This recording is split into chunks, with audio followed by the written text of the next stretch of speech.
Hi hello నమస్తే welcome to my YouTube channel drama of life. అమ్మా, నేను ఇకపై ఇంటి ఖర్చులను భరించలేను. నీకు తెలుసు కదా, ఇప్పుడు ప్రతి వస్తువు ఖరీదు పెరిగిపోయింది. ఆపై నా భార్య గర్భవతి. ఈ రోజుల్లో నార్మల్ డెలివరీ అవ్వదని మీకు తెలుసు కదా. నా భార్య డెలివరీకి చాలా డబ్బులు కావాల్సి వస్తుంది. మరియు బిడ్డ పుట్టిన తర్వాత కూడా 100 ఖర్చులు వస్తాయి. అమ్మా, నాకు చేతనైనంత నేను చేశాను. ఇప్పుడు నేను నా వైపు నుండి మిమ్మల్ని క్షమాపణలు కోరుతున్నాను. అమ్మ అన్నయ్య నోటి నుండి ఇటువంటి మాటలు విని ఆమె దిగ్భ్రాంతి చెందింది. బాబు ఆర్య, నువ్వేం చెబుతున్నావు? మా అమ్మ కూతుర్లకి ఈ లోకంలో నువ్వు తప్ప ఎవరు లేరని నీకు తెలుసు కదా. నువ్వు మాకు సహాయం చేయకపోతే ఇంకెవరు చేస్తారు? అన్నయ్య భుజాలు ఎగరేస్తూ, అమ్మా నువ్వేం చేస్తావో నాకు తెలియదు. నేను చాలా నిస్సహాయంగా ఉన్నాను. లేకుంటే అమ్మా, నేను నీ గురించి ఎంత శ్రద్ధ తీసుకుంటానో నీకు తెలుసు కదా అనటంతో అమ్మ ఇలా అంది. ఆర్య, నువ్వు నీ తల్లిని చూసుకోలేకపోయినా కనీసం నీ అనాథ చెల్లెలనైనా చూసుకో. నువ్వే మాకు సపోర్ట్ అని గుర్తుపెట్టుకో. ఇలా ప్రవర్తించకు. అమ్మ మాటలు విని వదిన తన గదిలో నుండి బయటికి వచ్చి చెప్పడం మొదలుపెట్టింది. ఆర్య, నేను నీకు ముందే చెప్పాను ఈ ఇంటిని విడిచిపెట్టి వెళ్ళిపోదామని. ఎందుకంటే మనం ఈ ఇంట్లోనే ఉంటే మీ అమ్మ మనల్ని మనశ్శాంతిగా బ్రతకనివ్వదు. తను అబద్ధాలు చెబుతుంది. మీరు మీ నిస్సహాయతను స్పష్టంగా వ్యక్తం చేశారు. కానీ ఆమె మిమ్మల్ని ఎలా రిక్వెస్ట్ చేయడం ప్రారంభించింది అనేది తమాషాగా ఉంది అని అనటంతో, అవును అమృత, నువ్వు చెప్పింది నిజమే. నువ్వు ఇలా చెయ్యి, నీ వస్తువులన్నీ సర్దుకో, మనం ఈరోజే సాయంత్రం ఇంటి నుండి బయలుదేరుదాం అని అన్నయ్య అనటంతో అమ్మ వెంటనే లేచి నిలబడి, వద్దు ఆర్య, ఈ పని చెయ్యొద్దు. పర్వాలేదు, మీరింటి ఖర్చులు చెల్లించకూడదనుకుంటే ఇవ్వద్దు, కానీ ఇల్లు వదిలి వెళ్ళకు. నా ఇంట్లో ఒక పురుషుడు ఉంటే చాలు. అతని ద్వారా నా కూతురింట్లో సురక్షితంగా ఉంటుంది. ఎవ్వరి చెడ్డ చూపు ఆమెపై పడదు అన్న అమ్మ మాటలు విన్న అన్నయ్య, అమ్మా, ఈ ఇంట్లో మమ్మల్ని చూడాలా వద్దా అని ఆలోచించుకోవటానికి మీకు సమయం ఉంది అని చెప్పి అన్నయ్య ఇంట్లో నుండి బయటికి వెళ్ళాడు. వదిన తన గదిలోకి వెళ్ళిపోయింది. అమ్మ నా దగ్గరకు వచ్చి కూర్చొని నన్ను చూడగానే వెక్కి వెక్కి ఏడవటం మొదలుపెట్టింది. అమ్మ, ఆ 2 భార్యాభర్తలను ఇంట్లో నుంచి వెళ్ళగొట్టు. ఈ ఇల్లు నీ పేరు మీద ఉంది. 2 భార్యాభర్తలు ఇక్కడి నుండి వెళ్ళిపోతే అదే ఇంటిని మనం అద్దెకు ఇద్దాం. వచ్చే డబ్బుతో ఇంటి ఖర్చులను చూసుకోవచ్చు అని పెద్ద గొంతుతో అనటంతో అమ్మ నా నోటిపై చెయ్యి వేసి, రాజీ, నేను నా తలపై ప్రమాణం చేసుకుంటున్నాను. నోరు మూసుకో. నీ నోటి నుంచి ఇలాంటి మాటలు అనకు. నాకు చాలా కోపం వస్తుంది అని అమ్మ అనటంతో నేను సైలెంట్గా అక్కడి నుంచి వెళ్ళిపోయాను. నాకు బాగా తెలుసు, వదిన మా తల్లి కూతుర్ల పట్ల చాలా చిరాకు చూపిస్తుండేది. వీలైతే మమ్మల్ని ఇంట్లో నుండి గెంటేసేది. నాన్న బ్రతికున్నప్పుడు అన్నయ్య వదినలు కలిసి ఇంట్లో చాలా గొడవలు చేసేవారు. మా అన్నయ్య ఎప్పుడూ తన భార్య వైపే ఉండేవాడు. అప్పుడు నాన్న, నా తర్వాత మీ పరిస్థితి ఏమవుతుంది అని అంటుండేవాడు. ఈ 2 భార్యాభర్తలు మిమ్మల్ని ఎక్కువ కాలం సహించగలరని నేను అనుకోను. నాన్నగారు చాలా తెలివైన వ్యక్తి. అతని మరణం గురించి అతనికి ముందే తెలుసు. అతని తర్వాత మాకు ఏమి జరుగుతుందో కూడా అతనికి తెలుసు. నాన్నగారు చనిపోయి 1 సంవత్సరం మాత్రమే గడిచింది. అన్నయ్య మా గురించి పట్టించుకోవడం మానేశాడు. అతను అమ్మ చికిత్స కోసం డబ్బులు ఇవ్వటం లేదు. నా తల్లి ఒక షుగర్ పేషెంట్ మరియు తనకు థైరాయిడ్ కూడా ఉంది. తను రోజు మాత్రలు వేసుకోవాల్సి ఉండేది. కానీ అన్నయ్య డబ్బులు ఇవ్వటానికి నిరాకరించటంతో అమ్మ కూడా మందులు వేసుకోవటం మానేసింది. దాంతో అమ్మ ఆరోగ్యం బాగా దెబ్బతినింది. రోజు రోజుకు బలహీనంగా తయారవుతుంది. అమ్మ అవస్థను చూసి నా గుండె తట్టుకోలేక కన్నీరు పెట్టుకుంటుంది. మా అమ్మ కోసం నేనేం చేయటానికైనా సిద్ధంగా ఉన్నాను. అన్నయ్యకు అప్పటికే కళ్ళు మూసుకొని పోయాయి. ఇప్పుడు మా తిండి ఖర్చులు కూడా ఎగ్గొట్టేశాడు. సింపుల్గా చెప్పాలంటే అతను తన వంటగదిని కూడా వేరు చేయాలనుకున్నాడు. నా విధవ తల్లి మరియు అనాథ చెల్లెలైన మాకు సంపాదించటానికి ఎవ్వరూ లేరు. మా అన్న ఒక్కడే మాకు ఆసరా. అతడు కూడా మా నుండి చేతులు వెనక్కి తీసుకుంటున్నాడు. అమ్మ చాలా బాధపడి మౌనంగా కన్నీళ్లు పెట్టుకుంది. నేను ఆమెను పదే పదే ఓదారుస్తూనే ఉన్నాను. కానీ ప్రతి ఓదార్పులోనూ ఆమె నన్ను అదే ప్రశ్న అడిగేది. మన పరిస్థితి ఏమవుతుంది? మన తిండి తిప్పలు ఎవరు చూసుకుంటారు అని అమ్మ బాధపడుతుంటే నేను మౌనంగా ఉండిపోయేదాన్ని. ఎందుకంటే అమ్మ ప్రశ్నలకు కూడా నా దగ్గర సమాధానాలు లేవు.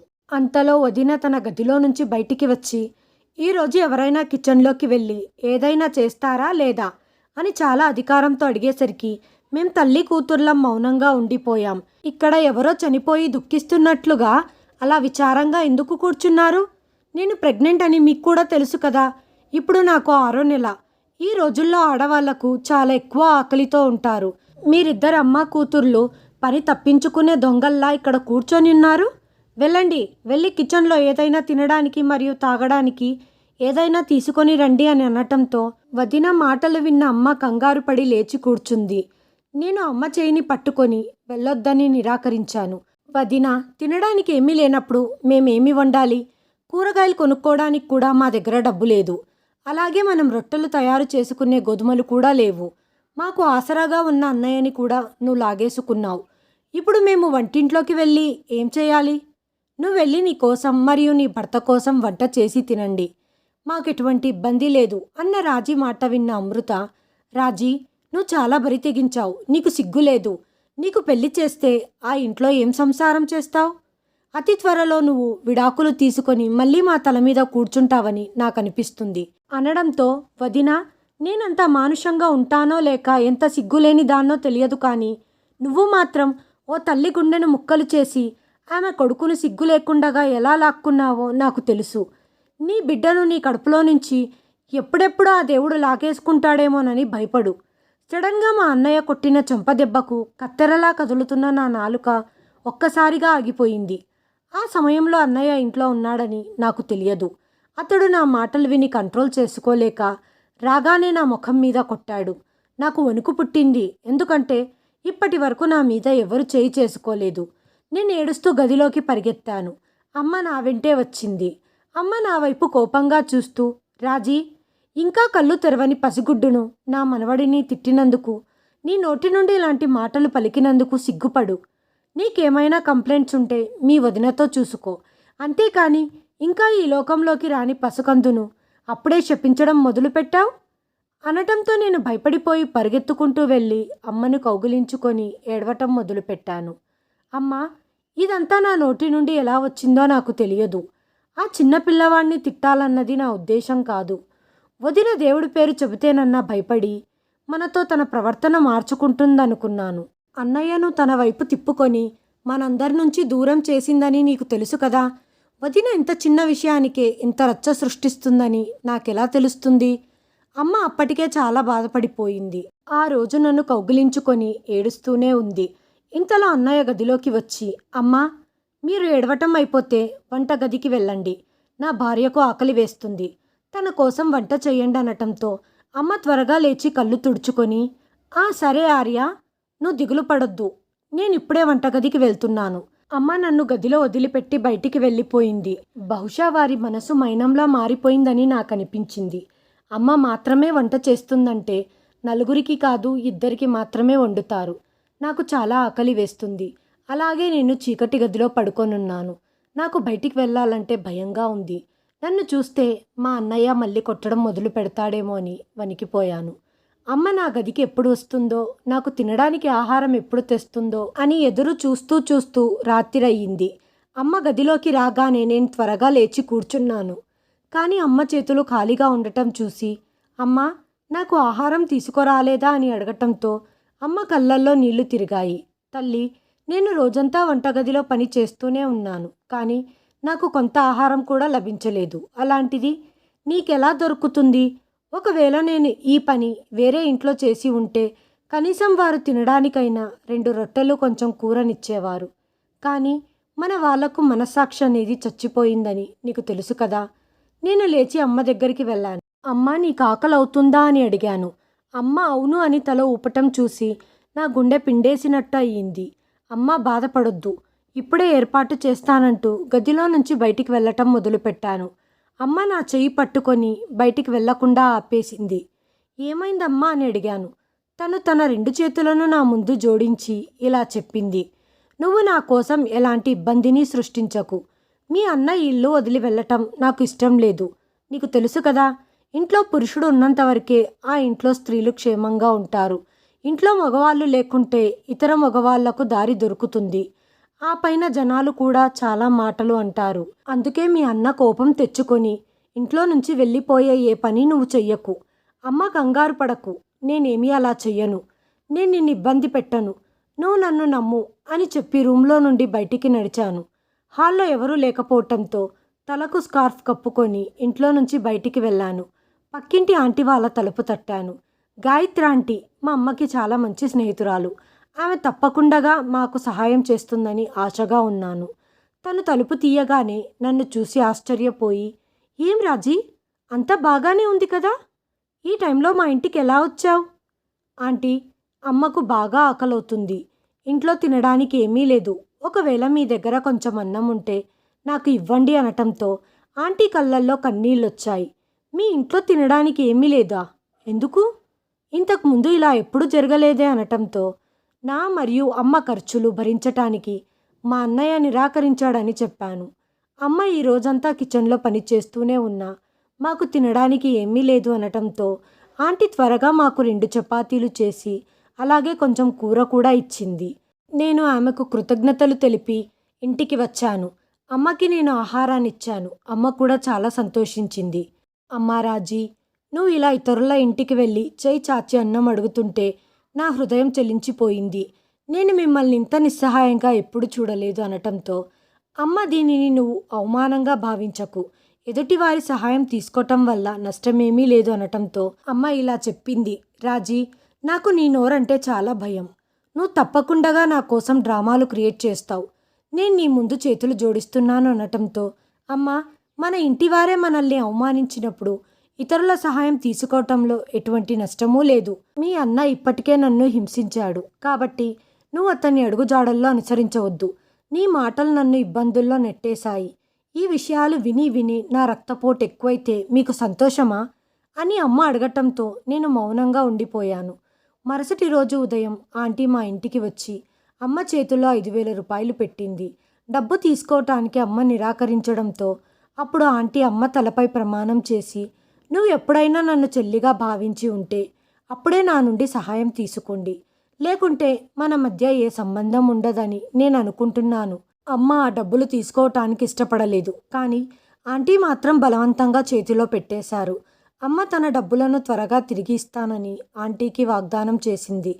ఆంటీ సరే అని తల ఊపి, నాకు ఈ డబ్బు అవసరం లేదు, ఇది నీకు నా నుండి వచ్చిన బహుమతి అనుకొని నువ్వు ఈ డబ్బుని తీసుకో అని చెప్పటంతో అమ్మ సైలెంట్ అయిపోయింది.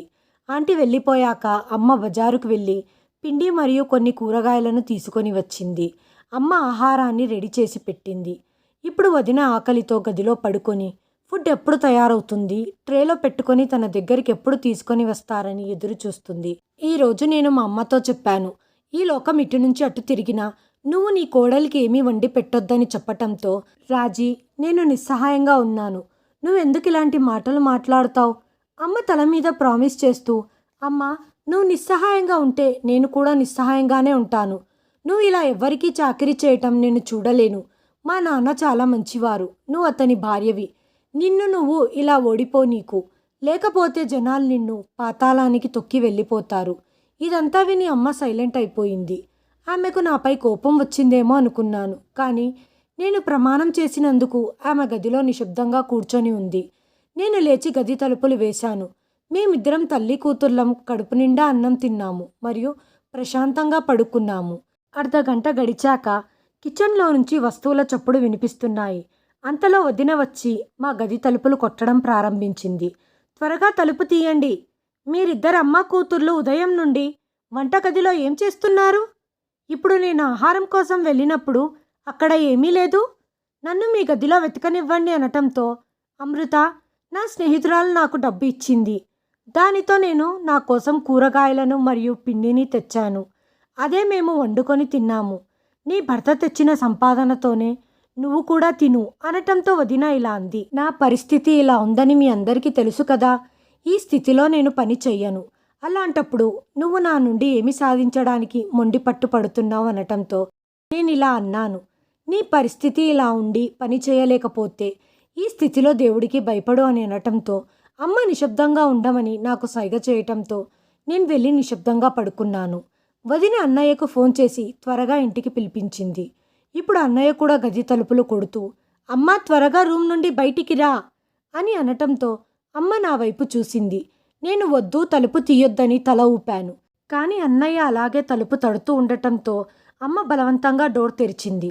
అమ్మ తలుపు తీయగానే అన్నయ్య కోపంగా రూంలోకి వచ్చి నా ముఖం మీద కొట్టి ఇలా చెప్పాడు, మా అమ్మ తన కోడలితో ఇంత మొండిగా ప్రవర్తించే ఆడది కాదు. మా అమ్మను కవ్వించింది నువ్వే అని నాకు తెలుసు. ఈ ఇంట్లో గొడవలు సృష్టించొద్దని నీకెన్నిసార్లు చెప్పాను? లేకపోతే రోడ్డు మీద పోయే ఎవడికో ఒకడికిచ్చి పెళ్లి చేసి ఈ ఇంటి నుంచి గెంటేస్తాను. ఈరోజు మా అన్నయ్య నన్ను కొట్టినప్పుడు నేను నా సహనం కోల్పోయి కోపంగా ఇలా అన్నాను. నీకు కొంచెమన్నా సిగ్గుండాలి. నీ భార్యకు లొంగిపోయావు. నీ బాధ్యతలను కూడా గుర్తించలేవా? తండ్రి చనిపోయిన తర్వాత తన తల్లి నోటి నుండి రొట్టె ముక్కను లాగేసుకోవటం చూడలేనంత గుడ్డివాడివయ్యావా? ఇంతకంటే మంచిదేదైనా ఉందంటే నువ్వు ఇంటి నుంచి వెళ్ళిపోయి ఉంటే బాగుండేది. కానీ నీకు సిగ్గు లేకుండా పోయింది అన్న నా మాట విని అన్నయ్య మరోసారి నన్ను చెంపదెబ్బ కొట్టాడు. అప్పుడు అమ్మ సైలెంట్గా నిలబడి డ్రామా చూస్తూ ఉండటం చూసి నేను కోపంతో ఇలా అన్నాను. అమ్మా, నువ్వు కూడా నీ కొడుకుతో కుమ్మక్కైనట్టున్నావు. అందుకే నాకు నువ్వు అనుకూలంగా మాట్లాడటం లేదు. నాకు ఇంట్లో ఉండాలనిపించటం లేదంటూ నా బ్యాగ్ తీసుకొని ఇంట్లో నుంచి బయటికి వెళ్ళాను. నేను ఏడుస్తూ రోడ్డు మీద నడుస్తున్నాను. నాకు నా వెనక వస్తున్న ఎవరివో అడుగుల చప్పుడు వినిపించింది. నేను వెనక్కి తిరిగి చూసేసరికి అమ్మ అక్కడ ఏడుస్తూ నా వెనకాలే వచ్చి, చూడు, నేను భయపడిందే జరిగింది. ఇప్పుడు మనిద్దరం నిరాశ్రయులమయ్యాం. ఇప్పుడు ఎక్కడికని వెళ్తామనటంతో, అమ్మా, నువ్వు నా వెనకాల రావాల్సిన అవసరం ఏమొచ్చింది? నువ్వు విడిచిపెట్టిన ఇల్లు నీ భర్తది. అతను చనిపోయే ముందు దానిని నీ పేరు మీద పెట్టాడు. అన్నయ్యను ఇంటి నుండి గెంటై మరియు నువ్వు వెళ్ళి ఆ ఇంట్లో కూర్చో. నేను ఎక్కడికైనా ఇష్టం వచ్చిన చోటికి వెళ్తాను అని అనటంతో అమ్మ ఇలా అంది. నేను వయసులో ఉన్న నా కూతుర్ని అలా ఎలా ఒంటరిగా వదిలేయగలను? నువ్వు ఎక్కడికి వెళ్ళాలనుకుంటున్నావో చెప్పు అని అడిగింది.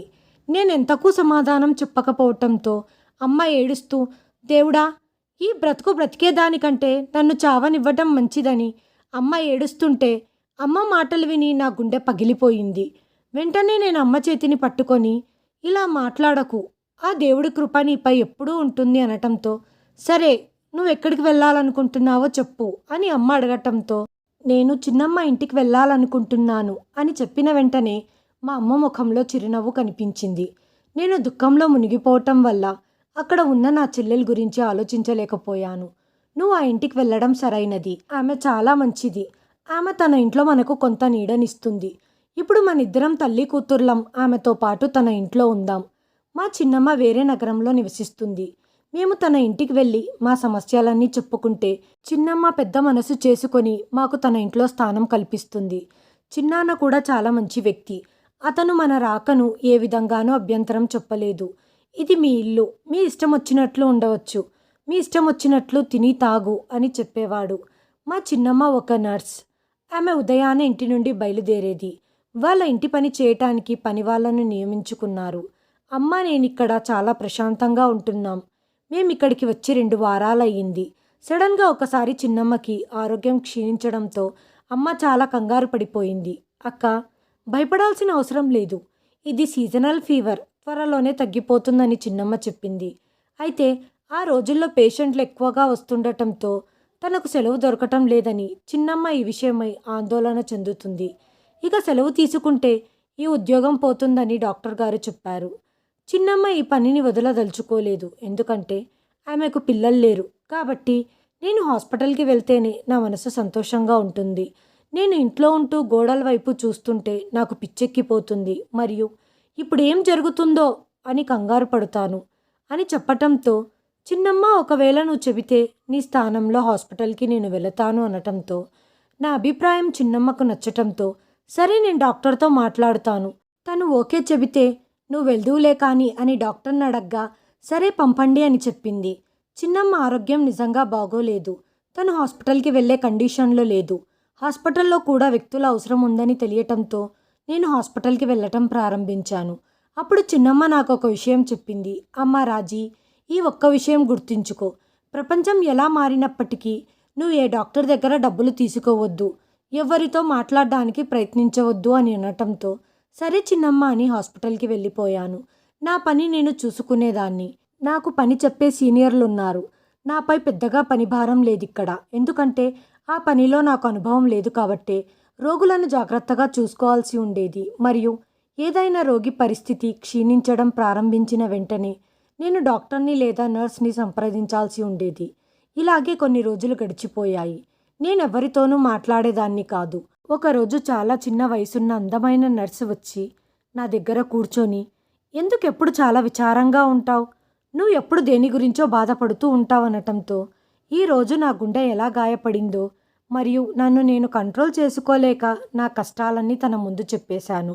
నేను బాధపడుతుంటే తను ఇలా చెప్పింది. నువ్వు నీకోసం ఏదైనా ఒక చిన్న ఉద్యోగం చేస్తూ నీ సొంత కాళ్ళ మీద నువ్వు నిలబడితే అప్పుడే ఆడపిల్లలు స్ట్రాంగ్ అవుతారు.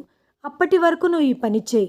మీ చిన్నమ్మ ఆసుపత్రికి వచ్చే వరకు ఈ పనిలో కొంత సంపాదించుకోనటంతో ఇది ఎలా సాధ్యమవుతుంది? నువ్వు వెళ్ళి ఈ లేబర్ రూమ్ని క్లీన్ చేస్తే ఆ క్లీనింగ్ డబ్బులను నీకు ఇస్తాను అని చెప్పింది. ఎందుకంటే ఆ క్లీనింగ్ రూమ్లో ఉన్న నర్సు సెలవుల్లో ఉంది. నేను ఆ నర్స్ ఆఫర్ని ఒప్పుకున్నాను. ఈ విషయాన్ని చిన్నమ్మ దగ్గర దాచి ఉంచాను. ఇప్పుడు నేను ప్రతిరోజు లేబర్ రూమ్ శుభ్రం చేస్తున్నాను.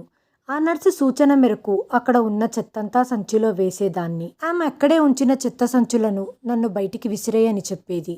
దానికి బదులుగా నాకు 1000 రూపాయలు ఇచ్చేది. ఒక్క వారంలో 18,000 రూపాయలను సంపాదించుకోగలిగాను. ఇంత చిన్న పనికి ఇంత డబ్బు వచ్చినందుకు నేను చాలా సంతోషించాను. కానీ ఆ సంచిలో ఏముందో అని ఆలోచించాను. ఆ నర్స్ ఎవరికీ తెలియకుండగా రహస్యంగా పని చేయమని అంటుండటంతో నా పని రోజు రోజుకు పెరిగిపోతుంది. ఒకరోజు నేను ఆ చెత్త సంచులను ఏరుకుంటూ ముందుకు కదులుతున్నాను. అంతలో ఒక వాహనం వచ్చి ఆ చెత్త సంచులను అందులో వేస్తున్నారు. అది చెత్త తీసుకువెళ్లే బండిలా లేదు. మరీ అంత అందమైన బండిలో చెత్తనెందుకు వేసుకుంటారు? ఇది మామూలు విషయం కాదు. దీనిలో ఏదో రహస్యం దాగుందని నాకు అనిపించింది. అనుమానంతో బలవంతంగా ఈసారి బ్యాగ్ తెరిచాను. ఆ బ్యాగ్ తెరవగానే అందులో ఉన్నది చూసి దాదాపు నా ప్రాణం పోయినంత పనైంది. ఎందుకంటే దానిలో చాలా ఖరీదైన మందులు మరియు ఆసుపత్రి వ్యాక్సిన్లు ఉన్నాయి. ఇది ఒక గవర్నమెంట్ హాస్పిటల్. ఇక్కడ పేదవాళ్లకు ఫ్రీగా ట్రీట్మెంట్ చేసేవారు. కానీ గత కొద్ది రోజులుగా ఆసుపత్రిలో మందు వ్యాక్సిన్ల కొరత ఉందని వార్తలు వస్తున్నాయి. బహుశా చాలామంది పేషెంట్లు రావటం వల్లే మందుల వ్యాక్సిన్ల కొరత ఏర్పడి ఉండవచ్చని సీనియర్ డాక్టర్లు అభిప్రాయపడ్డారు. నాకిప్పుడు అర్థమవుతుంది. ఇప్పుడు ఆ మందులు ఎందుకు తగ్గిపోతున్నాయో, హాస్పిటల్ తరపున ఉచితంగా ఎందుకు ఇవ్వలేకపోయేవారో. రోగులకు అందుబాటులో లేని మందులు మొదలైన వ్యాక్సిన్లను స్లిప్ల రూపంలో రోగులకిచ్చేవారు. వారే బయట కొనుక్కోవాలి. ఇప్పుడు నాకు మొత్తం అర్థమైంది.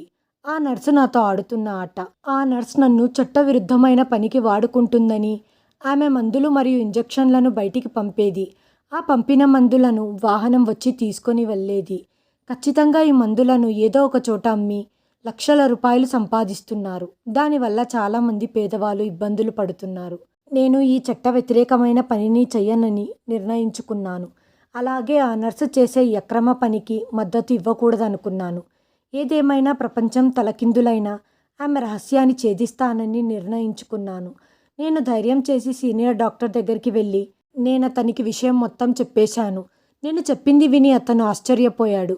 మొదట ఈ విషయం తను నమ్మటానికి నిరాకరించాడు. కానీ నేను తనకు ప్రూఫ్స్ ఇవ్వగానే అతను నాకు కృతజ్ఞతలు చెప్పి ఈ విషయం ఇప్పుడు బయట పెట్టొద్దు, నేను తనని పోలీసులకు అప్పగిస్తాను అని సీనియర్ డాక్టర్ గారు ముందుగా పోలీసులను పిలిపించారు.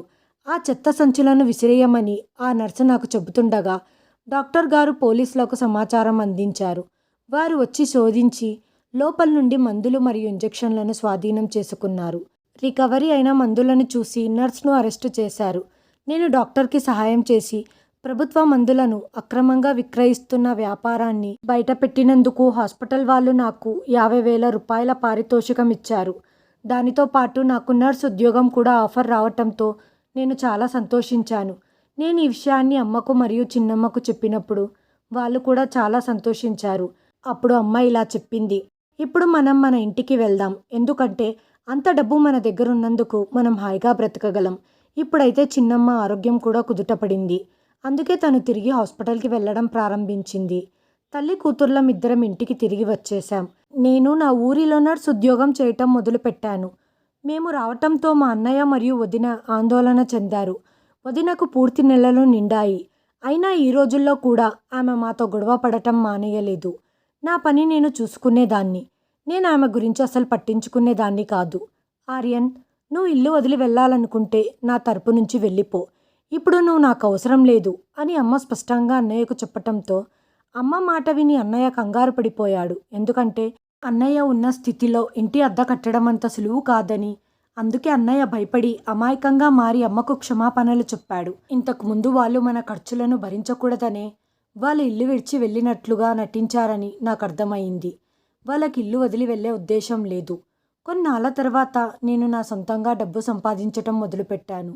ఆ తర్వాత మా అన్నయ్య మరియు వదినలు ఎప్పుడూ నా వెనకాలే తిరిగేవారు.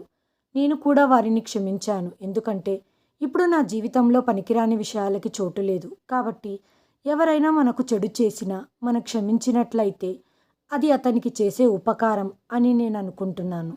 అమ్మ కూడా అన్నయ్యను వదినను క్షమించింది. ఇప్పుడు నేను ఇంటి పనులన్నీ చేసే పని మనిషిని కూడా పెట్టించుకున్నాను. వదిన కూడా మా ముందు చాలా ఇబ్బందిగా తిరుగుతూ ఉండేది. తను మా కళ్ళల్లోకి చూడలేకపోయేది.